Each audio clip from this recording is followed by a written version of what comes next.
واہ واہ، ان کی گود میں پلنے والوں کی سخاوت کا یقیناً عالم کیا ہوگا۔ سبحان اللہ سبحان اللہ۔ پھر جن کو آغوش سیدہ کائنات نصیب ہوئی، جن کو مولا علی شیر خدا رضی اللہ تعالی عنہ کا گھر نصیب ہوا کہ جن کی سخاوتوں کے ڈنکے اللہ رب العزت آسمانوں پر بھی بجا رہا ہے، واہ واہ واہ، سبحان اللہ سبحان جن کی سخاوتوں کے تذکرے رب کائنات ملائکہ کے سامنے کرتا ہے، اور وہ بھی حیرت میں گم ہیں کہ اتنا سخی گرانہ جو کبھی یتیموں پر، کبھی اسیروں پر، اور کبھی جو قیدیوں پر حالت رکوع میں بھی اپنا سب کچھ لٹا دیتے ہیں اور خود پانی کا گھونٹ پی کے گزارا کر لیتے ہیں، تو یقیناً اس گھرانے کے چشم و چراغ امام علی مقام، ان کی سخاوت یقیناً میں سمجھتا ہوں کہ وہ کوئی محتاج بیان نہیں ہے۔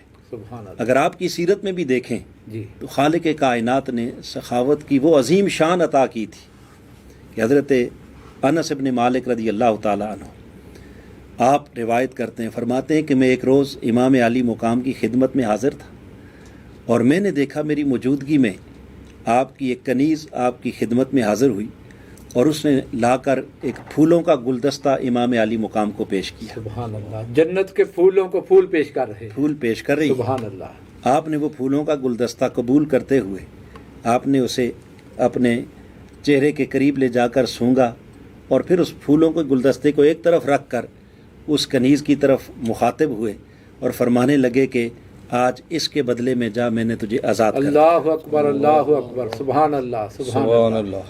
اس پر امام مالک کہتے میں حیرت میں گم ہو گیا کہ ایک پھول کا گلدستہ اس کی کیا حیثیت ہے۔ میں نے پھر بالآخر رہا نہ گیا، میں نے پوچھ لیا، میں نے عرض کی، اے امام علی مقام آخر کیا وجہ ہے کہ ایک چھوٹا سا گلدستہ ایک کنیز نے پیش کیا اور آپ اس کے بدلے میں اتنی خوب روح کا کنیز کو یوں ہی آزاد کر رہے ہیں۔ اس پر امام علی مقام نے قرآن مجید کی آیت کریمہ پڑھی اور فرمایا کہ میرا رب فرما رہا ہے اذا حییتم بتحیۃ، کہ جب تمہیں کہیں سے کوئی تحفہ دیا جائے سبحان اللہ، تو تم اس کے بدلے میں کیا تحفہ دو، فاحسن منہا، اس سے بہتر تحفہ اس کو لٹاؤ، اور اگر بہتر نہیں لٹا سکتے تو کم سے کم اس جیسا تحفہ تو لٹاؤ۔ سبحان اللہ۔ تو اس نے اپنی حیثیت کے مطابق مجھے واہ واہ ایک واہ واہ، گلدستے کا تحفہ پیش کیا ہے، اور میں نے اپنے ذوق کے مطابق میں نے چاہا کہ میں اور تو کچھ نہیں ہے تو میں کم سے کم اس کو آزادی کر دوں۔ واہ واہ واہ، اتنی عظیم اس کنیز سخاوت، کے لیے اس سے بڑا تحفہ کیا اس سے بڑا اور تحفہ کیا ہو سکتا ہے کہ اس کو سبحان اللہ، آزادی کی نعمت عطا فرما دی۔ سبحان اللہ۔ پھر اسی طرح آپ کے دروازے پر ایک سائل آ گیا، جی محتاج تھا، اس نے آ کر دروازہ کھٹکھٹایا اور آواز دی کہ اے نواسہ رسول، میں بھوکا ہوں، محتاج ہوں، ضرورت مند ہوں، کوئی میری حاجت پوری کرنے والا نہیں۔ تو امام علی مقام مصلی پر کھڑے نماز پڑھ رہے تھے، بس آپ نے جو ہی آواز سنی تو جلدی سے اپنی نماز کو مکمل کیا، اور نماز مکمل کر کے آپ خود دروازے پر تشریف لائے۔ آپ نے آ کر اس سائل کا جب حال دیکھا تو وہ واقعی ضرورت مند تھا، محتاج تھا۔ آپ نے وہیں دہلیز پر کھڑے اپنے خادم کو آواز دی، فرمایا دیکھو گھر میں کچھ ہے دینے کے لیے، لے آؤ جو کچھ ہے۔ وہ خادم دوڑتا ہوا آیا اور اس کے ہاتھ میں ایک تھیلی تھی، اس میں کوئی 200 دینار تھے۔ سبحان اللہ۔ اس نے عرض کیا کہ اے امام علی مقام، اس وقت گھر میں بس یہی کچھ موجود ہے۔ آپ نے فرمایا لے آؤ۔ اب جب آپ نے اس دینے کا ارادہ کیا تو خادم بھی آپ کے ارادے کو بھانپ گیا۔ اس نے پھر ہاتھ جوڑ کے عرض کی کہ حضور، اس وقت اہل بیت کی ضرورت کے لیے صرف یہی کچھ ہے، صرف یہی ہے، اس کے سوا پیچھے کچھ نہیں۔ اس پر امام علی مقام نے وہ پکڑا اور پکڑ کر اس سائل کے سپرد کر کے فرمانے لگے کہ اہل بیت کے لیے رب کائنات کے خزانے بیش بہا ہیں، واہ واہ واہ، اس گھر کے لیے رب کائنات کے خزانوں میں کوئی کمی نہیں ہے، ہمارا معاملہ ہمارے رب کے سپرد ہے، اس وقت جو کچھ ہے یہ جو سائل آیا ہے اس کے سپرد کر دیں۔ اور اسے دیکھ کر پھر آپ نے فرمایا کہ آپ طبیعت میں اتنا استغنا ہے کہ توکل اتنا رب پر، پیچھے کی فکر نہیں ہے۔ واہ واہ واہ، اور پھر دے کر اسے فرماتے ہیں کہ آپ ایک ایسے وقت میں آئے ہیں کہ جب ہمارے پاس دینے کے لیے کچھ زیادہ اس کے نہیں، علاوہ اور کچھ نہیں تھا۔ واہ واہ، اور کچھ نہیں تھا۔ واہ، پھر بات یہاں بھی نہیں ختم ہوتی، بلکہ اس سے بھی بڑھ کر امام علی مقام کی بارگاہ میں ایک اور سائل آیا وہ بڑا دیہات کا رہنے والا تھا جی اور ذوق اس کا شاعرانہ تھا. سبحان اللہ. جب آپ کے دروازے پر آیا تو اس نے اشعار کی صورت میں اپنا مدعا لکھ کے بھیجا اندر. واہ واہ واہ. اس نے جو اشعار لکھے اس کا خلاصہ، جی چونکہ وقت تھوڑا ہے، جی جی اس نے لکھا کہ امام علی مقام، میں بڑا مجبور ہوں، بے کس بے بس انسان ہوں، در در کا ٹھکرایا ہوا ہوں، اور بڑی مشکل سے میں نے اپنی عزت کو بچا کے رکھا ہوا ہے. آج تک اس عزت کو کسی کے ہاتھ فروخت نہیں کیا. اس دروازے پر آیا ہوں، لگتا ہے کہ مجھے کوئی اچھا خریدار مل رہا ہے. بولی اچھی لگ جائے. سبحان اللہ. یہ لکھ کر اس نے اپنے اشعار اندر بھیج دیے. امام علی مقام نے دیکھے، مگر جواب دینے میں تھوڑی سی تاخیر ہو گئی. جی جب تھوڑی سی تاخیر ہوئی تو اس نے سمجھا کہ پتہ نہیں اندر سے جواب آتا ہے یا نہیں آتا. لہٰذا اس نے 2 شعر اور لکھ دیے. جی اور لکھ کر اس نے خادم کے ذریعے اندر بھجوا دیے اور خود چل پڑا. جی چلنے کا ارادہ کیا. جب اگلے 2 اشعار اس نے لکھ کے بھیجے تو اس میں اس نے لکھا کہ امام علی مقام نواسۂ رسول، آپ کے دروازے پر ایک آس امید لے کے آیا تھا اور اپنا مدعا لکھ کے آپ کی طرف میں نے روانہ کیا. ابھی تک جواب نہیں آیا. میں مایوس ہو کے جانے لگا ہوں، لیکن ڈر اس بات کا ہے کہ یہاں سے جب واپس جاؤں گا، اگر کسی نے مجھ سے پوچھ لیا کہ سخی کے در پہ گیا تھا تجھے ملا کیا ہے، کیا ملا، کیا لائے ہو، اگر کسی نے پوچھ لیا کہ تو وہاں سے کیا لے کے آیا ہے، واہ اور اس کے جواب میں نے کہہ دیا کہ میں بہت کچھ لایا ہوں، تو یہ بات تو جھوٹی ہو جائے گی. اور اگر میں نے کہہ دیا کہ مجھے کچھ نہیں ملا تو رب کی عزت کی قسم پورے مدینے میں میری بات پر یقین کرنے والا کوئی نہیں کرے گا. واہ واہ واہ واہ. لہٰذا میں مجبور ہو کر یہ دوبارہ آپ کی خدمت میں لکھ کے بھیج رہا ہوں. امام علی مقام نے دوبارہ جب وہ دیکھا تو آپ خود پھر چل پڑے، دروازے پر پہنچے. اللہ اکبر. اور اس وقت آپ کے ہاتھ میں 40,000 درہم تھے. اللہ اکبر. اللہ اکبر. پوری ایک تھیلی بھری ہوئی تھی. سبحان اللہ. اور آپ لائے اور لا کر اس شخص کو جو وہ اپنا سائل تھا جی. اس کی ضرورت کو پورا کیا. اور اس کی ضرورت کو پورا کرتے ہوئے ساتھ آپ نے فرمایا کہ مانگنے والے تو نے جلدی کر لی، تو نے انتظار نہیں کیا. اگر تھوڑا سا صبر کر جاتا تو شاید اس کے علاوہ اور بھی بہت کچھ تجھے مل جاتا. سبحان اللہ. یہ رسول کے آل کا گھرانہ ہے. یہاں آنے والا کبھی بھی خالی ہاتھ واپس نہیں جاتا. سبحان اللہ. یہ آپ کی سیرت کا جو پیغام ہے، میں سمجھتا ہوں کہ اس وقت امام علی مقام کے ساتھ عقیدت رکھنے والے، ان کا ہم ذکر کرنے والے، ان کا نام لینے والے، ہمیں بھی اپنے کردار کے اندر جھانک کے دیکھنا ہوگا کہ جنہوں نے اپنے دروازے سے کسی کو خالی نہیں لٹایا. یقیناً اگر ان کی سیرت کا رنگ ہمارے اوپر نظر نہیں آتا تو پھر خالی محض ان کا نام لینے سے بات نہیں بنے گی. اصل مقصود یہ ہے کہ ان کے کردار کا ایسا رنگ چڑھ جائے کہ ہمارا ہر عمل آل رسول کے عمل کے سانچے میں ڈلا ہوا دکھائے. ماشاء اللہ. صاحبزادہ صاحب، بہت خوبصورت انداز اور بہت خوبصورت آپ نے محبتوں کا اظہار کیا، نذرانہ پیش کیا. یقیناً یہ ہمارے لیے بہترین زاد راہ ہے رہنمائی لینے کے لیے. اب میں ایک سوال کو آگے بڑھاتے ہوئے گفتگو کو رانا صاحب آپ سے گزارش کروں گا. رب کائنات نے بہت عظمت عطا کی امام حسین، سبحان اللہ، بہت شان عطا کی، اور اس کائنات میں شان اور عظمتیں تو آپ کے در کی خیرات سے لوگوں کو مل رہی ہیں.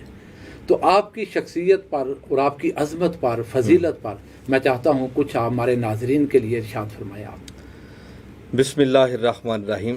رانا صاحب، پہلے تو میں منہاج ٹی وی کی انتظامیہ کو یہ منہاج دعوت پروگرام کے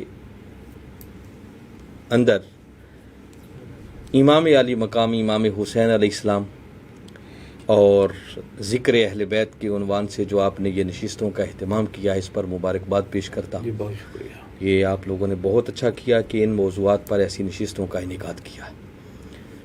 جہاں تک آپ کے سوال کا تعلق ہے کہ امام علی مقام امام حسین علیہ السلام کی عظمتوں کا عالم کیا ہے، تو سچی بات تو یہ ہے کہ ہم نے ان کی عظمت کا بیان کیا کرنا ہے، سبحان اللہ. اور ان کی عظمت محتاج بیان ہے بھی نہیں. واہ واہ واہ.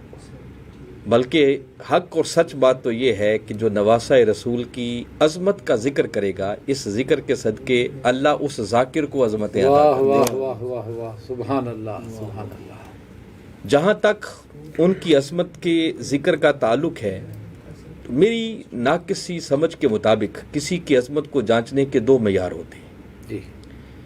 ایک معیار بالعموم سامنے یہ آتا ہے کہ اگر کسی کی عظمت کا اندازہ کرنا ہو تو دیکھا جاتا ہے کہ اس کا حسب اور نسب کیا ہے، اس کا باپ کون ہے، اس کا دادا کون ہے، اس کے دیگر اعزا و اقارب کون ہے، اس کا تعلق کس خاندان سے ہے۔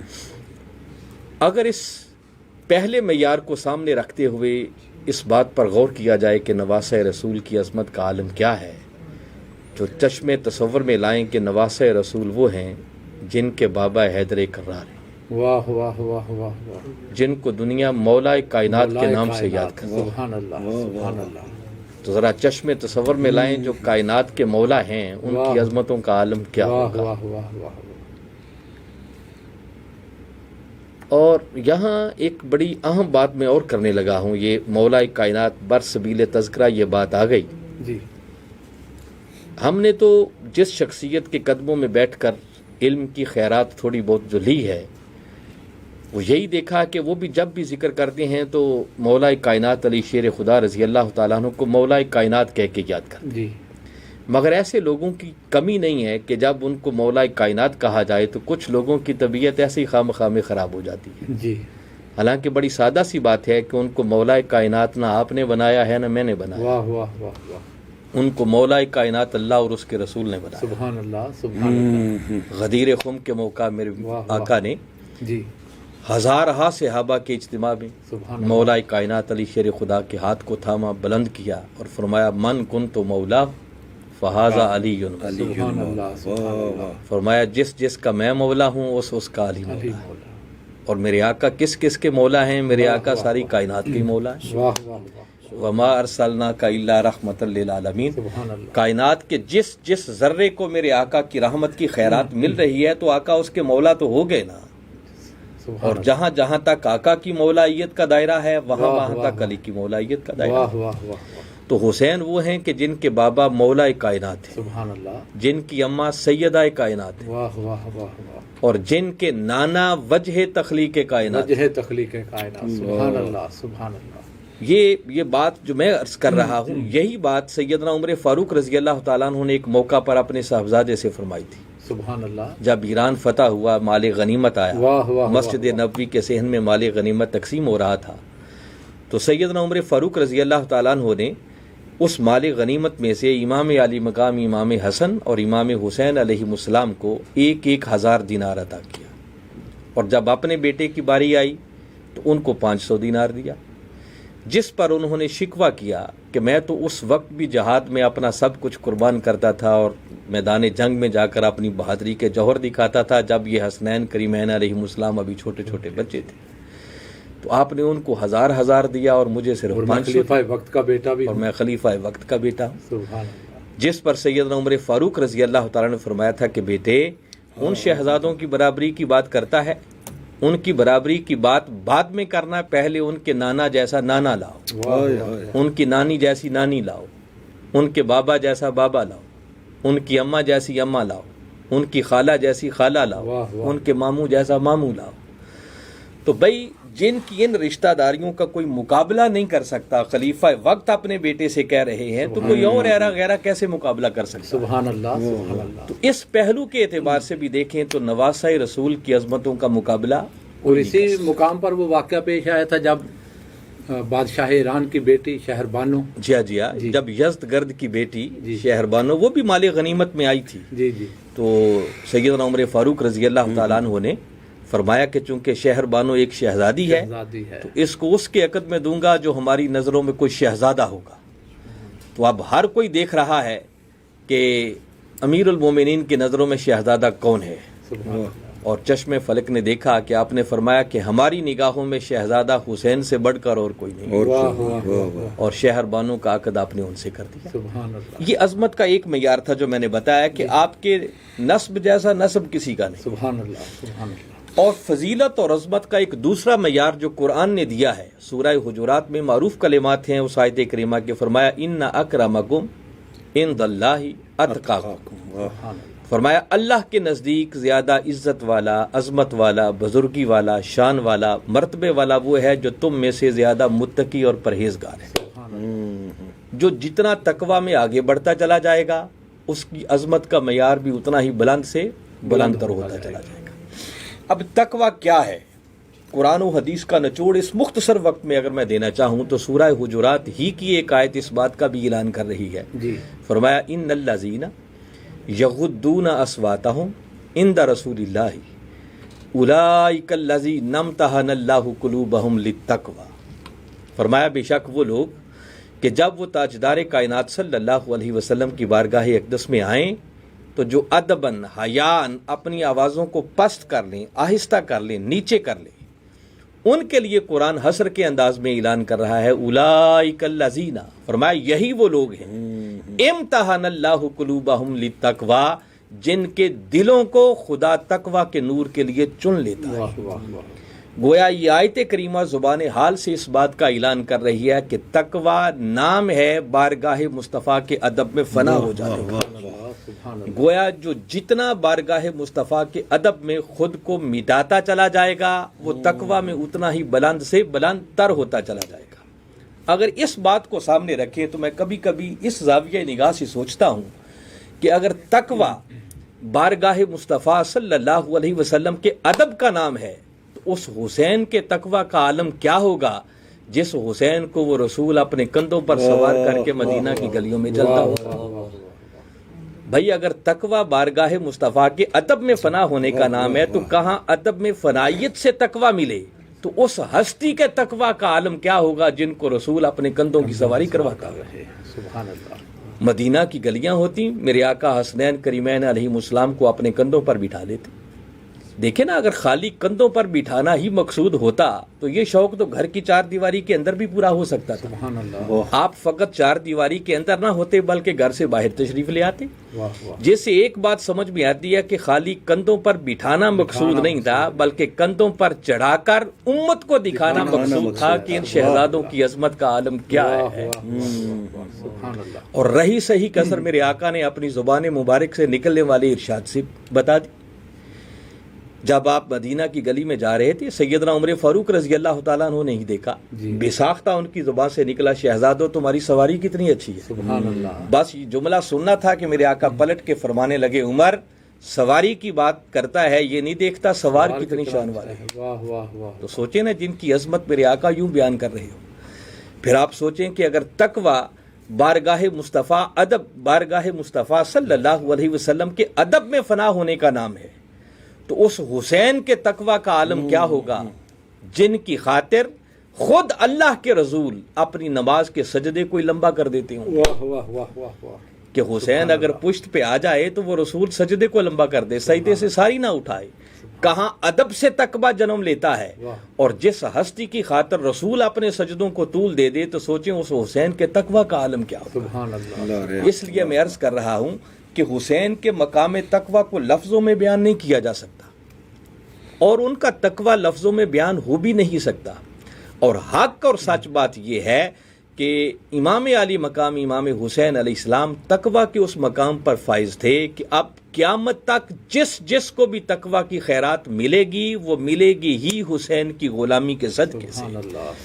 تو جس حسین کے تقوی کا اگر یہ عالم ہے اور باری تعالیٰ معیار یہ دے رہے ہیں کہ ان اکرمکم عند اللہ اتقاکم، کہ اللہ کے نزدیک عزت والا، بزرگی والا، شان والا، عظمت والا وہ ہے جو تم میں سے زیادہ متقی اور پرہیزگار ہے. تو حسین جیسا تقوی کسی کے پاس نہیں ہے، جس کا مطلب حسین جیسا عظیم بھی کوئی نہیں ہے، حسین جیسی عظمتوں کا حامل بھی کوئی نہیں. اور اس حسین کی عظمت کا مقابلہ کون کر سکتا ہے کہ جن کو خوشخبری خود تاجدار کائنات صلی اللہ علیہ وسلم نے دے دی. فرمایا الحسن والحسین سیدہ شباب اہل الجنہ. فرمایا حسن اور حسین علیہ السلام جنت کے جوانوں کے سردار ہیں. تو بھئی جو سردار ہو غلام تو اس کا مقابلہ نہیں کر سکتے. سبحان اللہ. تو عظیم وہی ہوگا جو سردار ہوگا. تو نواسہ رسول کی عظمتوں کا مقابلہ کون کر سکتا ہے؟ سبحان اللہ. بے شک. تو اب جس کو عظمتیں چاہیے اسے چاہیے کہ وہ در نواسہ رسول سے اپنی نسبت سگانہ قائم کرے. نواسہ رسول کے در کی غلامی کا پٹا اپنے گلے میں ڈالے، ان کی محبت اور عشق کو اپنے دلوں میں روشن کرے، پیدا کرے، اپنے دلوں میں اتارے.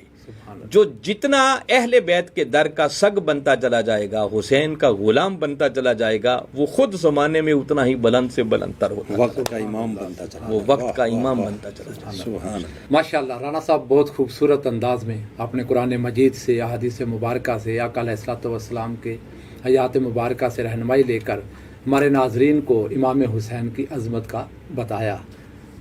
رب کائنات ہماری نسبت سگانہ اس در کے ساتھ دنیا اور آخرت میں قائم اور دائم فرمائے۔ صاحبزادہ صاحب، اس در سے میں چاہتا ہوں ذوق عبادت بھی ملے لوگوں کو۔ آپ کی والدہ پوری رات شب بیداری ہے، آپ کے والد گرامی فرماتے ہیں مجھے سردیوں کی راتوں کا قیام اور گرمیوں کے لمبے دنوں کے روزے بڑے پسند ہیں۔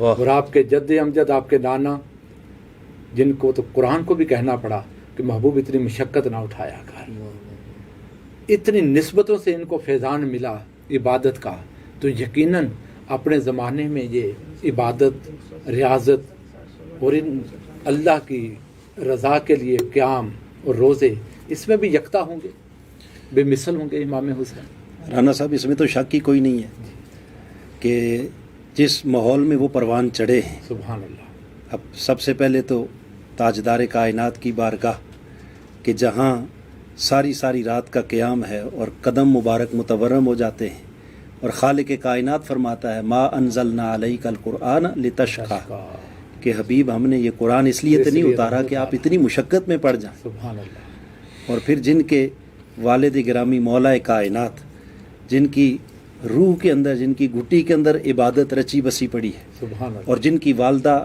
ساری رات عبادت میں گزار دیتی ہیں، اور پھر بھی کہیں مولا اور حق پھر ادا بھی نہیں ہوا۔ پھر بھی جب فجر کی اذان کی آواز آتی ہے تو عرض کرتی ہیں مولا تو نے اتنی چھوٹی رات بنائی ہے کہ فاطمہ کا ایک سجدہ پورا نہیں ہوا، تیری رات گزر گئی ہے۔ واہ واہ واہ، راتیں تنگ پڑ اس گھرانے میں پروان چڑھنے والے امام علی مقام، یقیناً ان کا ذوق عبادت کتنا عظیم ہوگا، اللہ اکبر، اللہ۔ ان کا شوق بندگی کتنا کمال پر ہوگا، کس عروج پر ہوگا کہ آپ کی ساری زندگی زود و ورا میں، عبادت میں، بندگی میں، شب بیداری میں، راتوں کے قیام میں گزری، اور پھر عام روٹین میں، عام حالات کے اندر راتوں کی شب بیداری اور قیام اور سجدے اور اللہ کی عبادت، یہ تو ایک طرف ہے۔ اگر ہم تھوڑا سا اپنے آپ کو وہ سن 60 ہجری کی طرف لے جائیں کہ جب امام علی مقام علیہ السلام اپنے پورے گھرانے کو اور پورے خانوادے کو لے کے دشت کربلا میں پہنچے ہوئے تھے، اور وہ مسافر کربلا تھے کہ جہاں خالق کائنات فرض نماز کو بھی عادی کر دیتا ہے مسافروں کے لیے، وہاں ان کی عبادت کا، ان کے ذوق کا، ان کے شوق کا یہ عالم ہے کہ اگلے دن مارکہ کربلا بپا ہونا ہے، 10 محرم کا دن، اور 9 اور 10 کی درمیانی رات، وہ ساری رات نواسہ رسول صلی اللہ تعالی علیہ وسلم، اور صرف امام علی مقام نہیں بلکہ اہل بیت رسول کے تمام خیموں سے ساری رات قرآن کی تلاوت کی آواز آتی ہے، وہ رات سجدوں میں بھی گزارتے ہیں، اللہ کے ہاں بندگی میں گزارتے ہیں۔ اور باقی جہاں تک ان کی زندگی کا تعلق ہے تو آپ نے اپنی زندگی کے اندر کئی پیدل چل کے کئی حج ادا فرمائے، کثرت کے ساتھ روزے رکھنا، کثرت کے ساتھ عبادت۔ 25 کے قریب میرا خیال حج کی پیدل حج یا پیدل حج کی روایات ملتی ہیں، روایات ملتی ہیں۔ واہ واہ واہ۔ اور پھر اسی طرح مدینہ پاک سے مکہ 25 حج پیدل کرنے جا رہے ہیں، آ رہے ہیں، پیدل سفر کر کے جانا آنا، اور پھر دیکھیں نا سواری کی کمی تو کوئی نہیں تھی، ضرور کمی کوئی نہیں تھی۔ تو یقیناً تمام خلفائے راشدین وہ جب بیت المال سے وظائف دیتے تو باقی سب کو بعد میں دیا جاتا، اہل بیت رسول کو سب سے پہلے دیا جاتا، لیکن جو کچھ آتا وہ اللہ کی راہ میں لٹا دیتے تھے۔ سبحان اللہ۔ یہ ان کا ایک ذوق تھا اور فقر اختیاری تھا فقر اختیاری تھا کہ اپنے لیے کچھ نہیں رکھتے تھے اور خود پیدل چل کے جا رہے ہیں حج کی ادائیگی کے لیے۔ اور پھر شام کربلا 9 اور 10 محرم کی شب عاشور بھی عبادت میں گزر رہی ہے، اور اگلا دن پھر یوم عاشور، جب ہر طرف لاشیں بکھرے پڑے ہیں، ذرا ایک لمحے کے لیے انسان سوچے کہ جس کے 6 ماہ کے معصوم اس کے ہاتھوں میں ذبح ہو گئے، جس کے جوان علی اکبر کا لاشا اس کے سامنے پڑا ہوا ہو، کہیں بھائی کا، کہیں بھتیجے کا، کہیں بھانجے کا، پورا خاندان کٹا پڑا ہے، اس وقت بھی امام علی مقام علیہ السلام جب نماز کا وقت آتا ہے تو ہر طرف یزیدیوں کی تلواریں ہیں، ان کے تیر ہیں، ان کے نیزے ہیں، مگر ان کے درمیان بھی آپ اپنا آخری سجدہ بھی قضا نہیں کرتے، بلکہ جس وقت شہادت ہوتی ہے تو اس وقت بھی سر حسین حالت سجدہ میں جھکا ہوا دکھائی دیتا ہے۔ سبحان اللہ، اس سے بڑھ کر اور شان بندگی کیا ہوگی، اس سے بڑھ کر اور شان عبادت اور ان کی شان تقوی، تقوی کیا ہوگی۔ آج ہم نام تو ان کا لیتے ہیں، مگر 10 محرم کے دن اگر سارا دن ذکر حسین میں گزار دیں، مگر اس پورے دن میں اگر ہمیں نماز کا احساس نہیں، سجدے کا احساس نہیں، بندگی کا احساس نہیں، تو ہم نے حسین کی غلامی کیا کی، ان سے محبت کا حق کیا ادا کیا کہ جنہوں نے تلواروں کے سائے میں بھی آخری ایک سجدہ قضا نہیں کیا۔ یہ پیغام ہے امام علی مقام کی سیرت کا، یہ پیغام ہے ان کے زہد و ورع کا، ان کی عبادت کا۔ اور یہ تو سر جھکانے کی حد تک تھا، مگر جب سر کٹ گیا تو وہ کٹا ہوا سر بھی قرآن سناتا ہوا جا رہا۔ واہ صاحبزادہ صاحب، واہ ماشاءاللہ۔ تو اس سے بڑھ کر حضور کی امت کے لیے اور بندگی کا پیغام اور اللہ کے ذکر کا اور اللہ کی عبادت کا پیغام اور کیا ہو سکتا ہے۔ رانا صاحب، دامن وقت کی تھوڑی تنگی ہے، مجبوری ہے، نہیں تو صاحبزادہ صاحب کو اور ٹائم دیتے۔ ہر بندہ آقا علیہ السلام سے محبت کرنے والا، غلامی کا دم بھرنے والا، حضور کا کلمہ پڑھنے والا، حضور کے اہل بیت سے محبت کا اظہار کرتا ہے۔ اور آقا علیہ السلام نے بھی فرمایا میری اہل بیت کا دامن نہ چھوڑنا۔ اجمیر کے تاجدار خواجہ خواجگان حضرت سیدنا معین الدین چشتی اجمیری رحمہ اللہ تعالی علیہ، آپ نے تو محبت کا اظہار اس انداز سے کیا کہ کمال کر دیا، اللہ اکبر۔ اور بعد لوگوں کو تو ہضم نہیں ہو رہا، سمجھ نہیں آ رہی، وہ کہتے عجیب اظہار کر دیا۔ فرماتے ہیں شاہ است حسین، پادشاہ است حسین، دین است حسین، دین پناہ است حسین۔ یہ جو خواجہ صاحب فرماتے ہیں دین است حسین، بس یہ ذرا عقدہ حل کر دیں، اس سے مراد کیا ہے؟ علامہ صاحب، آپ نے واقعاتاً بہت بڑی بات کی ہے، اور خواجہ اجمیر نے جو نواسہ رسول، جگر گوشہ بطول، امام علی مقام امام حسین علیہ السلام کی خدمت میں خراج تحسین پیش کیا ہے، میں سمجھتا ہوں کہ وہ انہی کا ایک حق تھا، اور کمال کر دیا ہے انہوں نے، سبحان اللہ۔ اور کچھ بعید نہیں ہے کہ آج کے دور میں اگر کوئی یہی بات کرتا تو کئی مولوی ان پر فتوے لگا دیتے۔ اب خواجہ اجمیر کی زبان سے نکلی ہوئی بات ہے، ہر کسی نے سر تسلیم خم کیا، اور انہوں نے جو فرمایا ہے حق فرمایا۔ اور بالخصوص یہ جو بات آپ نے پوچھی کہ دین است حسین، کہ دین حسین ہے، یہ بڑی بات ہے۔ وہ فرما رہے ہیں شاہ است حسین، پادشاہ است حسین، کہ حسین بادشاہ ہے، اور حسین بادشاہ ہی نہیں بلکہ حسین بادشاہوں کا بھی بادشاہ ہے، اور دین است حسین کہہ کے تو انہوں نے حد کر دی ہے۔ وہ کہتے ہیں کہ حسین صرف ایک شخصیت کا نام نہیں ہے، بلکہ حسین دین ہے اور دین حسین ہے، اور دین پناہ است حسین کہہ کے فرما رہے ہیں کہ دین کو پناہ بھی ملی تو حسین کے دامن میں ملی۔ یہ جو بات انہوں نے فرمائی کہ دین است حسین، کہ دین حسین ہے، آئیے پہلے یہ سمجھیں کہ دین ہے کیا۔ اس پر زیادہ علمی یا ٹیکنیکل باتوں میں جانے کی بجائے حکیم الامت علامہ اقبال نے ایک بڑی پیاری بات کی، اور وہ کہتے ہیں بمصطفیٰ بے رساں خیش را کے دیں ہما گر بہو نہ رسیدی تمام بولا۔ وہ کہتے ہیں دین سارے کا سارا یہ مصطفیٰ کے قدموں تک رسائی حاصل کرنے کا۔ سبحان اللہ، سبحان اللہ۔ اور سچی بات ہے کہ دین اس سے ہٹ کر ہے بھی اور کچھ نہیں۔ دین کیا ہے؟ دین نام ہے تاجدار کائنات صلی اللہ علیہ وسلم کی اداؤں کا، میرے آقا کے فرامین کا۔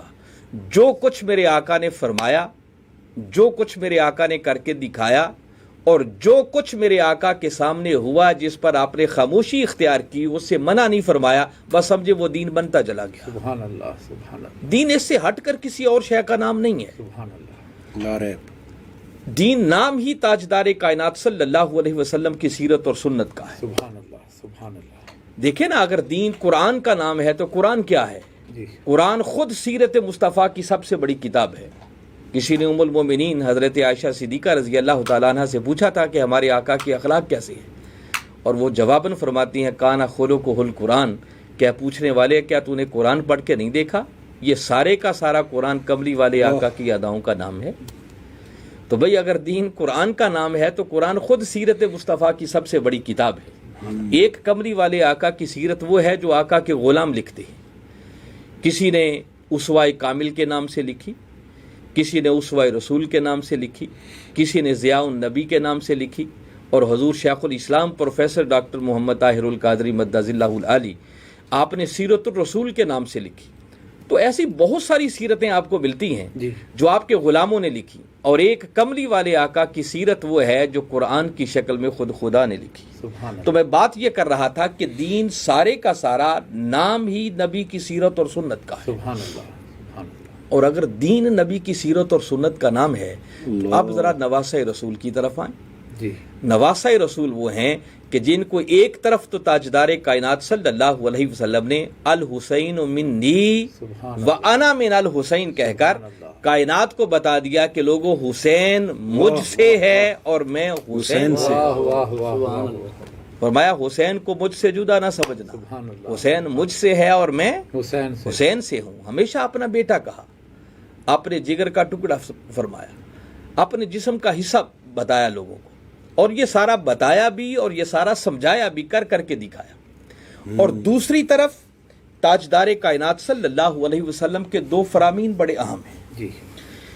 ایک فرمان تو یہ ہے کہ تاجدار کائنات صلی اللہ علیہ وسلم نے فرمایا کہ میں تمہارے اندر دو چیزیں چھوڑ کے جا رہا ہوں، ما ان تمسکتم بہما لن تضلوا بعدی، جب تک دونوں کا دامن تھامے رہو گے تم کبھی گمراہ نہیں ہو سکتے. سبحان اللہ سبحان اللہ. وہ دو چیزیں کیا ہیں؟ ایک حدیث مبارکہ میں آتا ہے، فرمایا ایک اللہ کی کتاب اور دوسری مجھ مصطفیٰ کی سنت. سبحان اللہ. فرمایا ایک وہ قرآن ہے جو قرآن صامت ہے، مگر اس قرآن کی اگر پریکٹیکل شکل دیکھنا چاہو، چلتا پھرتا بولتا قرآن دیکھنا چاہو، اس کا عملی نمونہ دیکھنا چاہو، تو عملی نمونہ وہ خود سیرت محمد مصطفیٰ صلی اللہ علیہ وسلم. اب یہی روایت تھوڑی سی تبدیلی کے ساتھ بہت ساری احادیث کی کتابیں بھری پڑی ہیں. میرے آقا نے پھر فرمایا تمہارے اندر دو چیزیں چھوڑ کے جا رہا، جب تک دونوں کا دامن تھامے رہو گے تم کبھی گمراہ نہیں ہو. جب ادھر دیکھتے ہیں تو وہاں تھا قرآن اور مصطفیٰ کی سنت صلی اللہ علیہ وسلم. دوسری جگہ پر آپ نے فرمایا کہ وہ جو دو چیزیں چھوڑ کے جا رہا ہوں جن میں سے ہر ایک دوسری سے بڑھ کر ہے، احدہما اعظم من الاخر، جس میں سے ہر ایک دوسری سے بڑھ کر ہے. وہ دو چیزیں کیا ہیں؟ فرمایا ایک اللہ کی کتاب قرآن، وہ ادھر بھی تھا وہ ادھر بھی ہے. ادھر فرمایا تھا میری سنت، مگر ادھر سنت کو بدل کر فرمایا و اطراتی اہل بیت، فرمایا دوسری میری اطرت اور میری اہل بیت. اب آقا کے دو فرامین میں کبھی تضاد تو ہو نہیں سکتا کہ آقا ایک جگہ پر کوئی اور بات فرمائیں اور دوسری جگہ پر کوئی اور بات فرمائیں، تو اس کی کوئی تعبیر کرنا پڑے گی. اور حضور شیخ الاسلام نے بڑی خوبصورت بات فرمائی، فرمایا کتاب تو دونوں طرف کامن ہے. ایک طرف تاجدار کائنات صلی اللہ علیہ وسلم نے اپنی سیرت طیبہ کا ذکر کیا جو قرآن کا پریکٹیکل نمونہ ہے، عملی شکل ہے، اور دوسری طرف اپنی سنت کی جگہ اپنی اطرت اور اہل بیت کو رکھا، جس کا مطلب یہ ہے کہ لوگوں میرے بعد اگر اس قرآن کا پریکٹیکل نمونہ اور عملی شکل دیکھنا چاہو تو میرے بعد وہ عملی شکل اگر تمہیں نظر آئے گی تو وہ سیرت اہل بیت میں نظر آئے گی، وہ میری اہل بیت میں دکھائی دے گی. اور اہل بیت کے ماتھے کا جومر ہے حسین. واہ واہ واہ واہ. اہل بیت کی ساری عظمتیں جمع ہو کر وہ پھر حسین میں نظر آتی ہے. اور میدان کربلا میں جس طرح نواسۂ رسول نے اپنے نانا کے دین کی خاطر اپنا تن من دھن سب کچھ، کہنے کو تو یہ تین الفاظ ہی ہیں نا، بالعموم ہم کہہ دیتے ہیں، مگر نہیں، نواسۂ رسول نے یہ سب کچھ پریکٹیکلی کر کے دکھایا. سبحان اللہ سبحان اللہ. اور پریکٹیکلی سب کچھ اپنے نانا کے دین کی خاطر قربان کر کے بتا دیا کہ اب قیامت تک اگر دین باقی ہے تو وہ حسین کی قربانیوں کے صدقے سے، جس پر خواجہ اجمیر کو پھر کہنا پڑا. اور اگلے دو مصروں کے اندر انہوں نے اس بات کی وضاحت کی، جیسے فرمایا شاہ است حسین، پادشاہ است حسین، دین است حسین، دین پناہ است حسین. اور آگے فرماتے ہیں سر داد نہ داد دست در دست یزید، حق کا کہ بنا لا الہ ہست حسین. کہ نواسۂ رسول نے اپنے نانا کے دین کی خاطر پھر کچھ اس طرح سے قربانی دی، وہ اب حسین صرف ایک شخصیت کا نام نہیں ہے بلکہ اب حسین دین ہے، اور دین حسین ہے۔ سبحان اللہ یہ دونوں لازم و ملزوم ہیں، ان دونوں کو ایک دوسرے سے جدا نہیں کیا جا سکتا۔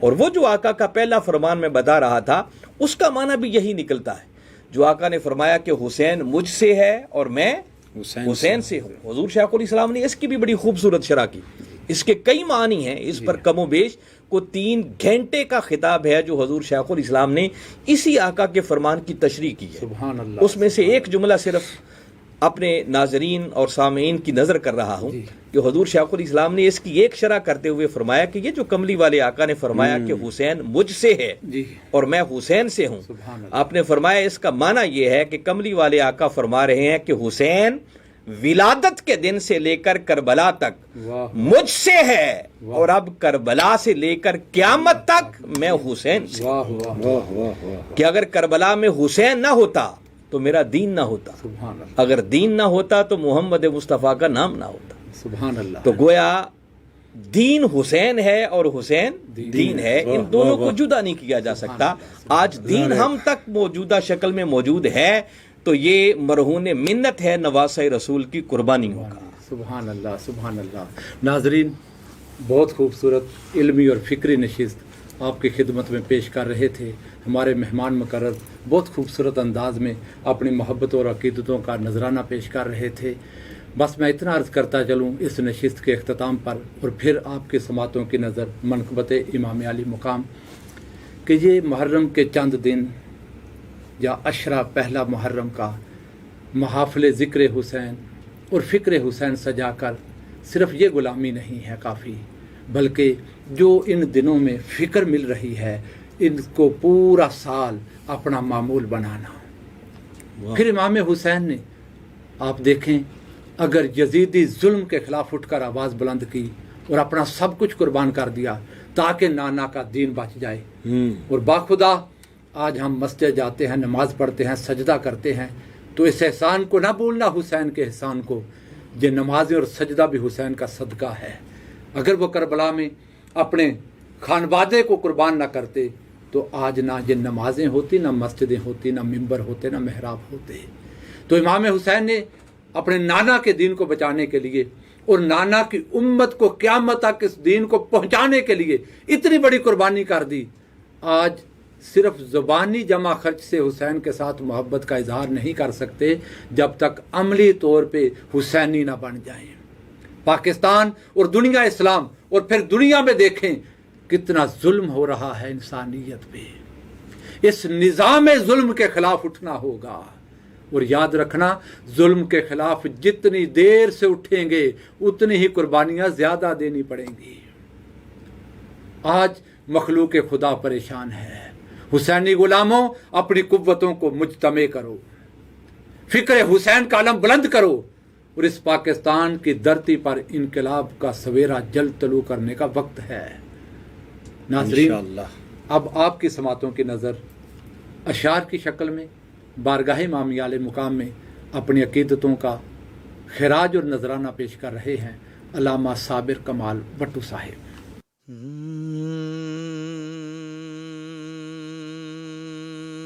میرا حسین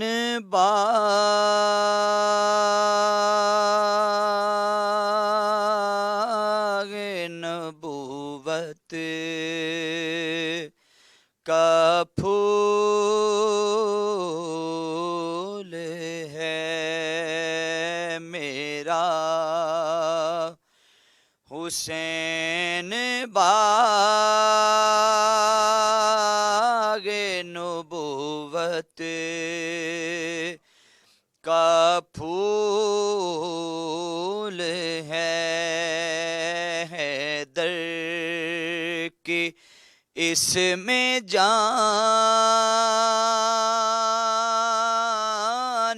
ہے، خون بطول ہے، دنیا میں اور کون ہے شبیر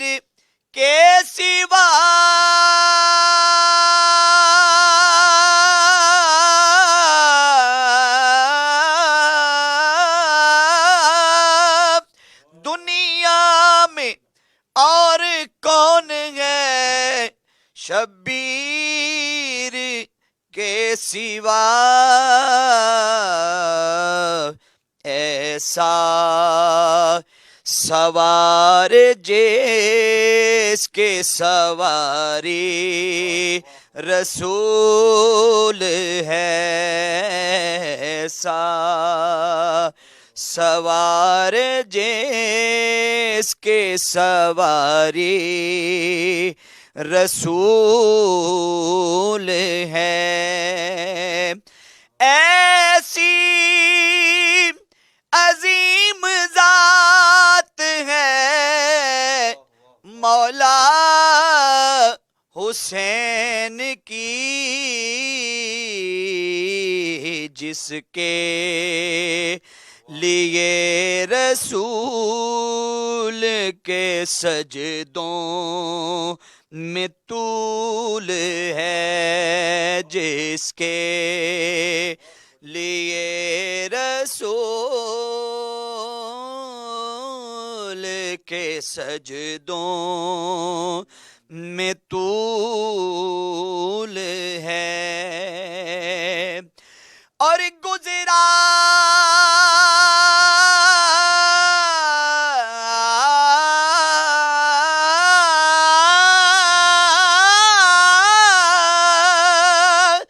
جہاں جہاں سے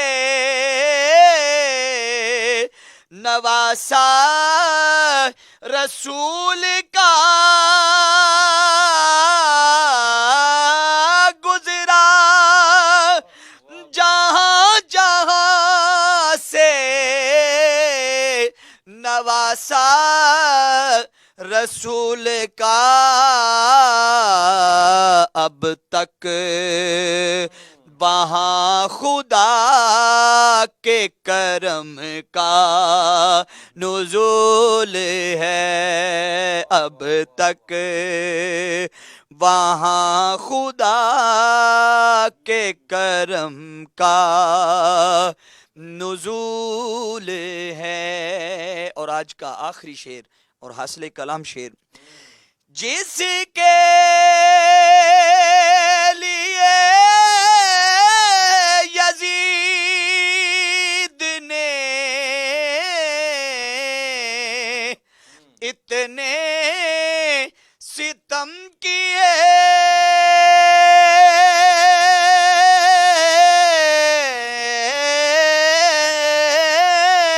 جس کے لیے یزید نے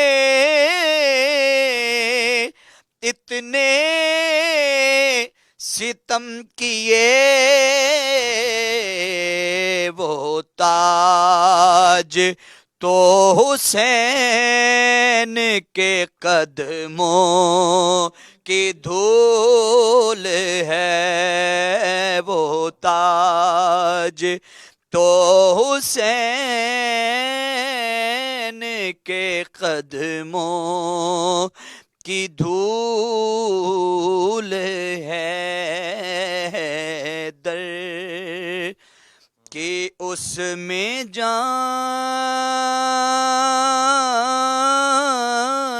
ہے، خون رسول